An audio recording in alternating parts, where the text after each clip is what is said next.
lightning yakapfura nepamusoro pemba ndobva yanorova dzimba dzaiva seri. Ndobva wana mutumwa waMwari pamwazha waAfrica akagara pavheranda apa chaiva kubhowera iye panyama ari paHertford pano. Siku madha vangu ava vakasvika pakundipisira mumba vakakiya dhoo. Akabuda mumba yanga yakavharwa pasina dhoo rakakiyiwa. Ndimudzidzisi Pauro Mwazha waAfrica akandibudisa nekuti ndakatombofawo ndafa ndarwara kufa kunzwa kuti mweya waenda chaiko chaiko, asi nekuda kwePauro Mwazha waAfrica ndakangonamata kuti Mwari waPauro ndirwire, nhasi ndiripo ndiri paupenyu. Vairwara vaiponeswa nekuda kwaJesu. Taive nekutenda kuti kana tikangosvika chero pamba pemutumwa tisina kutombomuona taiziva kuti zvedu zvatoita.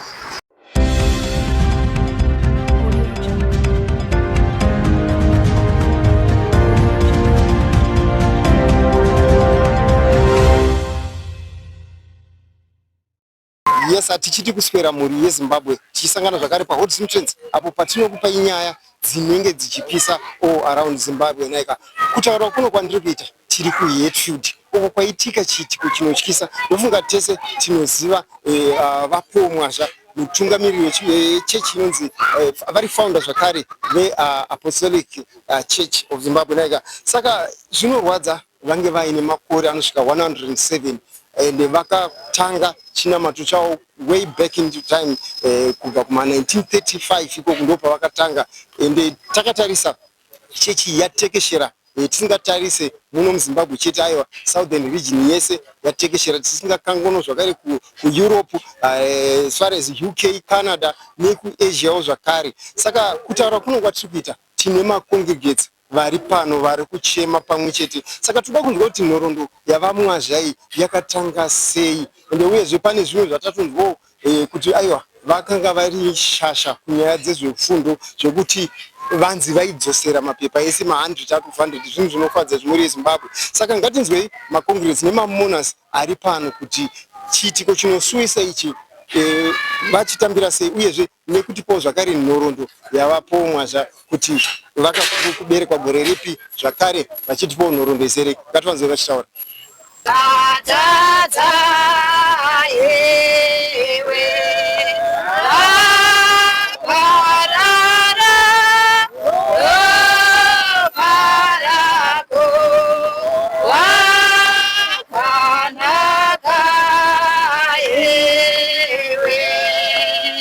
Zita rangu ndonzi Wesley Mutete. Ndonamata musangano waApostle Africa Red African Apostolic Church. Ndiri pano kupupurira muranda waMwari Pauro Mwazha waAfrica akatumwa naMwari kuzozorodza vose vanotenda kuti vanenge vatenda vane upenyu husingaperi muparadiso. Saka ndiri pano ndiri chapupu chokutumwa kwomuranda waMwari Pauro Mwazha waAfrica.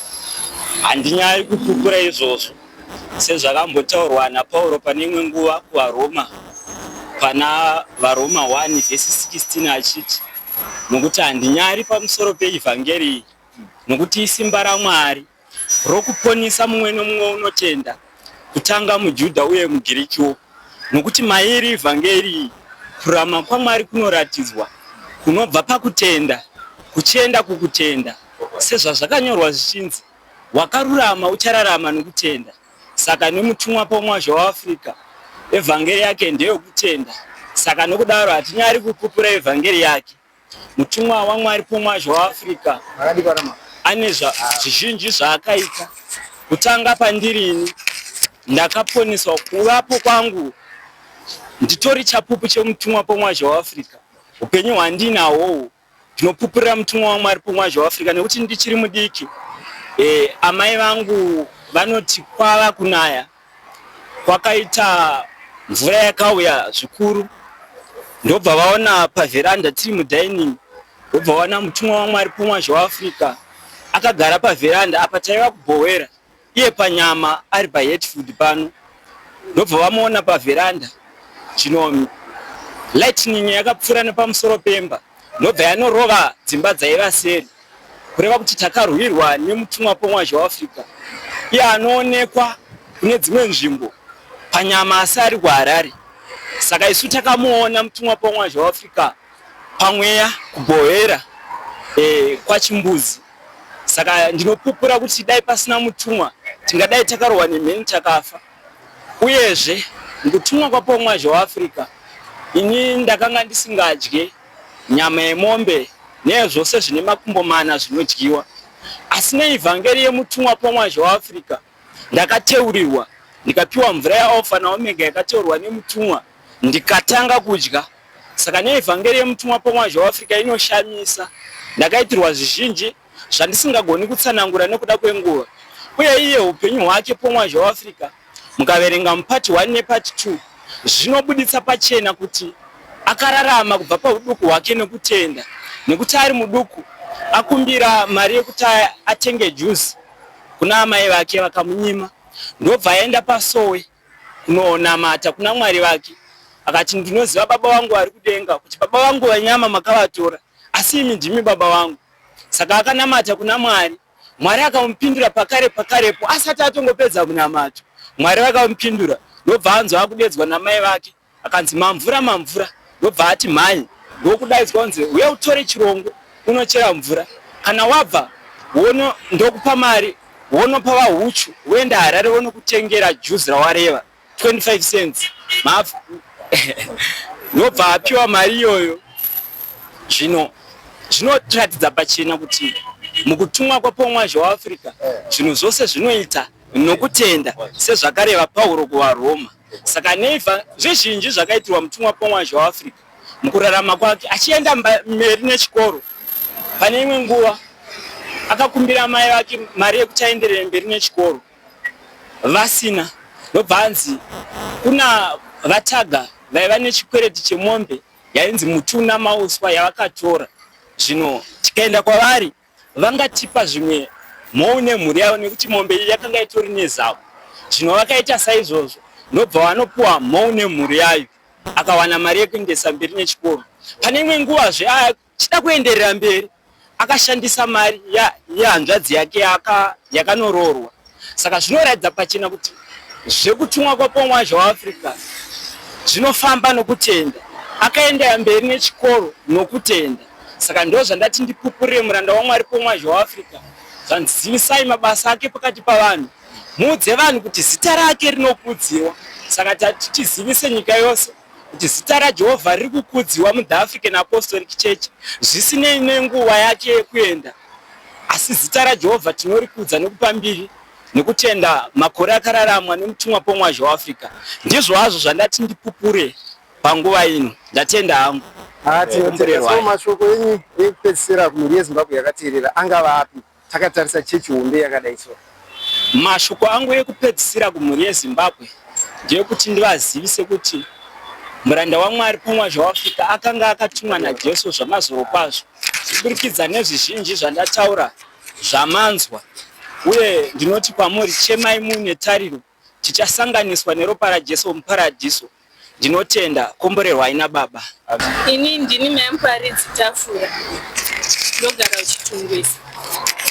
Ndakapinda muchechi kubva 2010 ndichiri mwana mudiki. Asi chishamiso chikuru chandakaona ndiri mwana mudiki ndine 10 years kudaro. Ndaenda pamusangano kumaungu nguva iyoyo kwainzi kwaChitando. Mudzidzisi munhu wekuti kana ari pachechi akataura inzwi chete munhu wese aizadzwa nemweya mutsvene. Uye panguva iyoyo chinhu chakandishamisa ndiri mudiki kudaro. Mudzidzisi kaiva kekutanga kumuona kwangu. Asi ndakashamiswa kwazvo nekuti ndakazadzwa nesimba raMudzimu Munoera ndiri mwana mudiki kudaro. Saka kubva nguva iyoyo ndakazoti kubva 2010 ndakazomboenda zvangu semunhu akakura achigara nevanhu vakasiyana siyana. Asi pandaigara ipapo ndainzwa mwoyo wangu kupisa kwazvo. Ndaiti ndikaona vanhu vekwaMwazha mwoyo wangu waipisira kwazvo. Ndaisvika pakubuda misodzi ndichiti dei ndasvika panzvimbo dzinonamatira vekwaMwazha. Uyezve ndine testimony yandinoda kutaura. Ini kubva paudiki hwangu ndisati ndakupinda kwaMwazha ndiri mudiki ndaigara nastep mother vangu ndichangotaura nepadiki zvangu. Asi step mother vangu ava vakasvika pakundipisira mumba vakakiya door.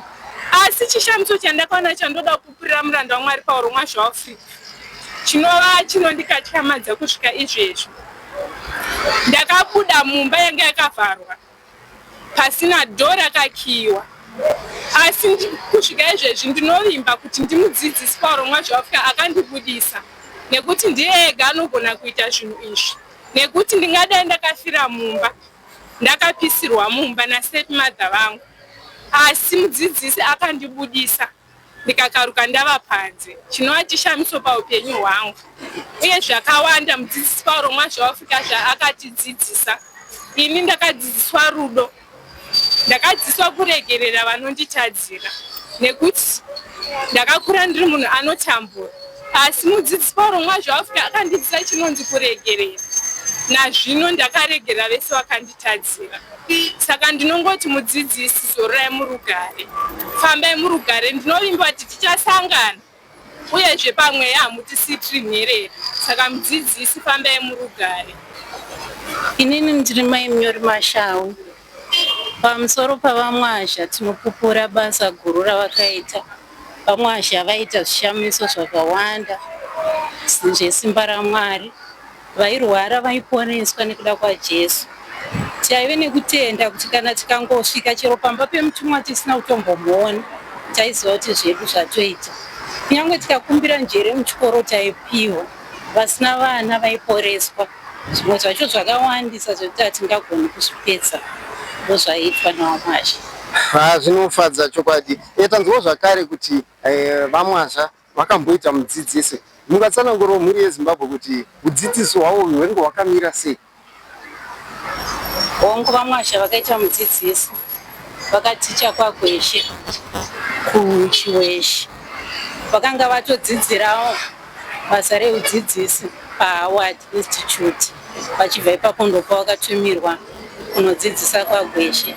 Asi vakaramba vachidzidzisa zvimwe zvikoro zvakawanda, havana kugumira ipapo bedzi.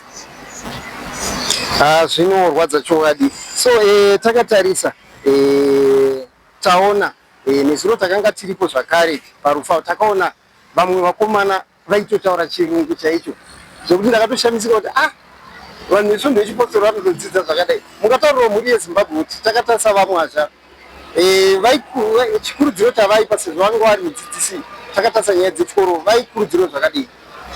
VaMwazha vaikurudzira kudzidza nekuti ivo vakanga vari munhu akafunda, nekuti shoko rakatozotaura kwavari richitaura kuti nyorera vana vari kumayunivhesiti kuti vakubatsire pakusikwa kwenyika itsva Africa inova inonzi Recreation of Africa. Saka vaMwazha vaitokurudzira kuti vanhu vave vanodzidza. Hakuna munhu wekwaMwazha ainzi asaende kuchikoro, vana vedu vanoenda kuchikoro. Pauro Mwazha, Enesi Mwazha, mamvura iwe, nyika ishige. Pauro Mwazha, Enesi Mwazha, mamvura iwe, nyika ishige. Pauro Mwazha, Enesi Mwazha, mamvura iwe, nyika ishige. Pauro Mwazha, Enesi Mwazha, mamvura iwe, nyika ishige kupara. Pauro Mwazha, Enesi Mwazha, mamvura iwe, nyika ishige kupara. Pauro Mwazha, Enesi Mwazha, mamvura iwe, nyika ichigere kuparadzwa. Inonzi Maimbaridzi Makichi, ndonamatira pasekendari kereke. Tine urombo isu vanhu vekwaMwazha nekuti tarasikirwa chokwadi. Mwoyo yedu iri kurwadziwa uye tiri kuchema, asi tine tariro nekuti akati handisii muri mega, ndichakutumirai mweya muyi munyaradzi. Uye kutenda kwedu tinokuziva kuti ndiye the angel of Africa, ari kudenga ari panyika. Tinaye ndo pane tariro yedu mhenyu paari. Uye ini ndichipawo testimony kuti chechi yekwaMwazha yakandichengeta. Nazvino ndine tariro yangu kuti ndiri kurarama ndinochengetwa nekuti ndakatombofawo.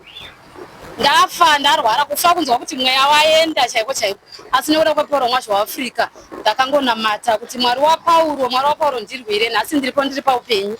Saka ndeo zvimwe zvokuti nyangwe zuva rakabuda nepanhongoni apa patakadzidziswa patakadzidziswa tinongoramba takabatira ipapo, uye mashoko ake tsvakai rugare nevanhu vose kunze kwazvo hakuna ungaona hakuna ungaona Mwari tichiparidzirwa rudo nguva dzedu dzose. Saka tiri kungochema uye Mwari vanotira zvakanaka. Zvinorwadza. So mashoko enyu ekupedzisira kumhuri yeZimbabwe, nokuti taona kuti vamwazva vakanga vasingadzidzise vanhu vemuchechi mavo chete, but vaitoendawo zvakare kumayunivhesiti vachidzidzisa vana kuti vaziye. Chingava chikurudziro ipi yamungade kuita kune vamwe vana vese nevadiki vese vachangokura pari zvino takatarisa the Apostolic Faith Church? Kurudziro yatingagone kupa kunewo vamwe vana kune vamwe vana ndekuti vana namatai, nekuti isusu zvakafanira ini muchechi umu ndakatozvarirwamo. Vabereki vangu vakatanga kuinamata 1983. Ndo chitendero chatinongokurawo chatinongoziva zvekuti nyangwe ndakanzwa kun'anga chandinoziva ndicho chichi kupfeka gemenzi kune kuziva kuti kuna Mwari waPauro. Ndo zvega zvandinoziva mukati meupenyu hwangu. Saka ndinongodzowa vamwe vana kuti zvakanaka kuti nguva dzenyu dzose taurai naMwari, mufudzi waMwari, nekuti iye pachake achinyora kunyange part 1 achinyora mubhuku rake akataura kuti hanzi ndakakoniwa metsi, asi nekuti ndakaziva baba saMwari wangu sababa vangu, ndakaziva Mwari sababa vangu, hanzi ndakaenda pasowe ndikanamata ndikakunda ndikava number 1. Munhu aiziva chikoro, aiziva zvaaita. Saka murume uyu handigoni naye, nazvino handigoni naye nekuti ndinoziva tariro yangu yekutenda kwangu ndikokuti ari panyika ari kudenga, uye zita rake rakanzi Haninoni. Saka hatizive kuti ndiani pakati pedu. Inini ndinongoti mutumwa Paul Mwazha waAfrica, Angel of Africa. Ndinonzwa kudzamirwa, ndinongoti azorore murugare, akatidzidzisa zvakavanzika. Hapana chatisina kudzidziswa, kubvira zvekuchengeta dzimba dzedu kana tiri vakadzi, varume nevana, zvekuchengeta mhuri, zvese mutumwa akatidzidzisa. Saka hapana chaasina kubata, akapinda pamadhipatimendi ose ekudzidzisa. Saka ndinongoti mutumwa Paul Mwazha waAfrica, rest in peace, igamba ngaazorore rake murugare. Ndongoti vanhu vese ngatirambei tichinamata vari munyika, nekuti tichifamba kudai tiri kunyatsoona kuti vanhu vari kuziva zvekutumwa kwaPaul Mwazha uye vanoziva mutumwa. Saka tinongoti ngatirambei tichinamata. Ndo zvandinongotaurawo kunyika muZimbabwe, muvana veZimbabwe, kuti ngatirambei tichinamata. Paul Mwazha mutumwa, ari pano, ari kudenga, hatityi, tinaye mumweya, tinaye. Saka ndinotenda. Tinotenda mama mashoko enyu. Zita rangu ndinonzi Talent Tavengo. Ndinonamata sangano raApostori waAfrica, akatumirwa muranda waMwari Pauro Mwazha waAfrica kuzorodza vanotenda pamazuva ano kupedzisira.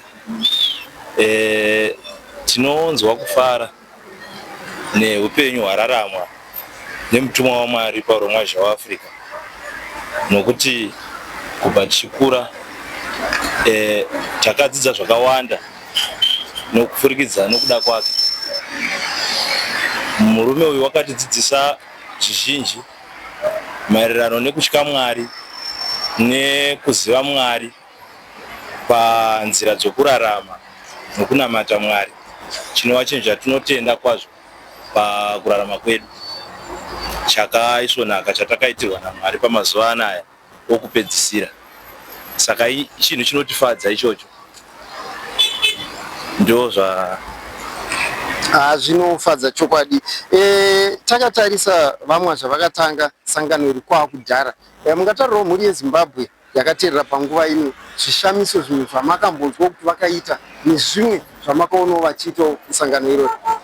hongu, zvishamiso, mutumwa waMwari Pauro Mwazha waAfrica wakaita zvishamiso zvizhinji zvatisingagoni kudoma zvese tikazvipedza. Tinogona kupedza zuva tichizvitsanangura, asi chishamiso chandinogona kutaura chokutanga chandakaverenga mumabhuku okutumwa kwake, mukutumwa kwaPauro Mwazha weAfrica, chikamu chekutanga, mutumwa waMwari Pauro Mwazha weAfrica achimutsa Mai Beni Masvaure panhoyo urwere mushure mekunge adanwa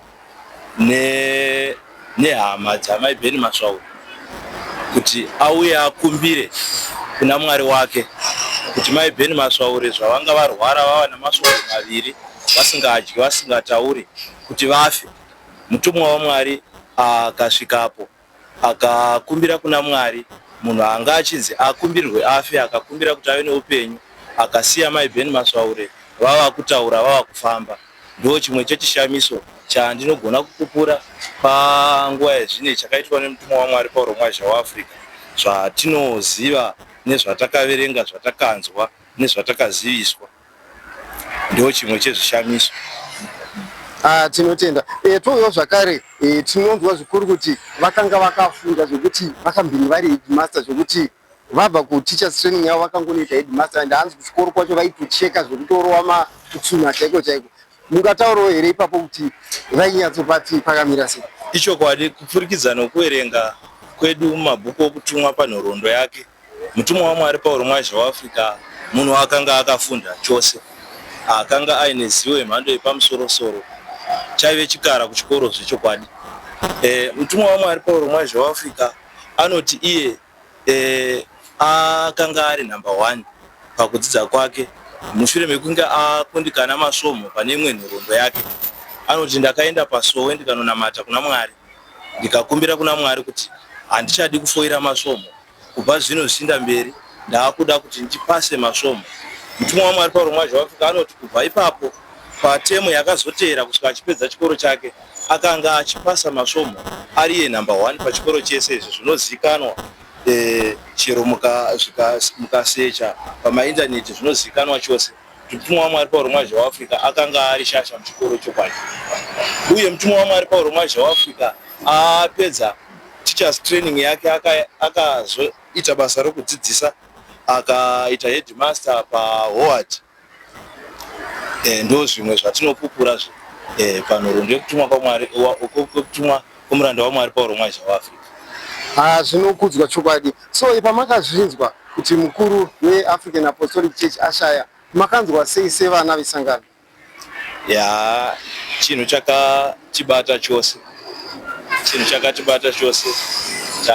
sevanhu vakanga vasina kuzvitarisira kana fungidziro yekuti zvingaitika, asi tinonzwa kufara nedzidziso yatakasiya tapuhwa nomuranda waMwari Pauro Mwazha weAfrica, nokuti wakatidzidzisa kuti Mwari rudo, vanhu munoita sei kuti mugare naMwari, ukatidzidzisa kusiya zvivi nokusiya nyika nokutya Mwari. Uye mutumwa waMwari Pauro Mwazha weAfrica akatidzidzisa kuti kutya Mwari ndokuvamba kwezivo. Tinotenda mukoma. So mashoko enyu ekupedzisira kumhuri yeZimbabwe, takatarisa chechi ichechi hombe, mungavati kudii vamwe vasingapinde chechi? Taurai zvenyu. Mashoko angu ekupedzisira ndeyekuti tendeukai mubhabhatidzwe, mutende kuivhangeri yakadzidziswa nomuranda waMwari Pauro Mwazha weAfrica, wakatumwa kuzorodza vanotenda pamazuva anokupedzisira. Pari zvino ndimire navamukurunge. Mukoma, mungataurawo nhoroondo yavaMwazha kubva paudiki hwavo nezvishamiso zvakare zvavaiita pakukura kwavo? Ndokutendai nenguva yamakipa. Isusu vapostori veAfrica tikufara zvikuru neupenyu hwomuranda waMwari Pauro Mwazha weAfrica. Murume uyu wakazvarwa musi wa25 October 1918, kureva kuti mutumwa Pauro Mwazha weAfrica pavazoenda kudenga vanga vasvika makore 107 years ekurarama vari panyika panyama panapo. Muranda waMwari Pauro Mwazha weAfrica, zvishamiso zvakatanga kuoneka kubva paudiki hwake, nekuti neimwe nguva achiri mwana mudiki wechikoro akanga achida juzi rekuti aende kuchikoro kupfeka nguva yechando. Akanokumbira kuna mai vake, asi mai vakanga vasina mari. Ndokubva aenda kunonamata kuseri kwezvibage. Ndokubva adedzwa namai vake achingobva kunamata munamata iwoyo. Ndokubva mai vake vamuti mabvura nanocherera mvura nechirongo. Wapedza unochera mvura, uya unopa vahuchu vanokutengera juzi kuHarare. Takaona kuti muranda waMwari Pauro Mwazha weAfrica akakura ari muzvishamiso paupenyu hwake hwese kusvikira pakuti zvimwe zvishambiso zvakasangana nazvo mukaverenga mabhuku ake mapart 1 pane kumuka kwamai Beni Masvaure vakanga vambofa, vakanga vangosara, hanzi vakanga vangosara moyo bedzi, vakateurwa nemuranda waMwari Paul Mwazha weAfrica vakamuka. Tinezve vakabatsirwa muterera nevakanga vasingabereki vana vanana Mushipe nanana Mucha, ava mumwe wacho nanhasi titori navo muchechi vakateurwa muterera nekusabereka zvikapera. Saka upenyu hwake hwese hwakanga huri hwebasa raMwari. Even iye pakuzvarwa kwake pakatoti chishamiso chihombe, nekuti paakazvarwa mwana zvinonzi mwana wakafa nechirwere chaiveko chainzi influenza, asi mwana wafa akaiswa kuimba yayave setsika yanga iriko, ndokubva abenedikwa naFather Schmidt. Mukubhenedikwa akanzi mwana tinokubhenedika muzita rayave remwanakomana reMuyamusande, zvinonzi mwana akabva amuka.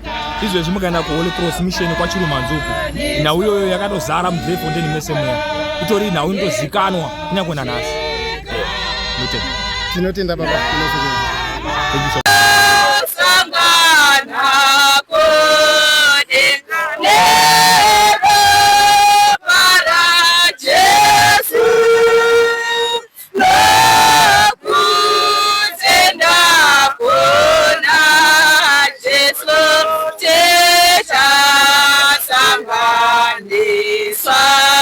Mushure meongororo netsvakiridzo taona kuti vaMwazha vakanga vari mukuru, not kuti chechi yavaipinda yavakanga vafoma ayo, but chechi yakatokwanisa kuinfluencewo zvakare, vachipawo ruzivo zvakare kune vana vemayunivhesiti, vachipawo dzidziso. Zvinorwadza zvimuri yeZimbabwe. Saka toda kuti muye mucomment section mupo pfungwa dzenyu kuti kurasikirwa nemaleaders, magreat leaders akadai so kunyanyanyanya muZimbabwe tinge takakomborerwa kuti tiwane vatungamiriri vakadai so. Aya, wewe mucomment section mupo pfungwa dzenyu zvakare, musakanganwa kulike, moshare again this video, more subscribe also zvakare so that whenever we post our latest news automatically you'll be updated. We love you so much. See you next time.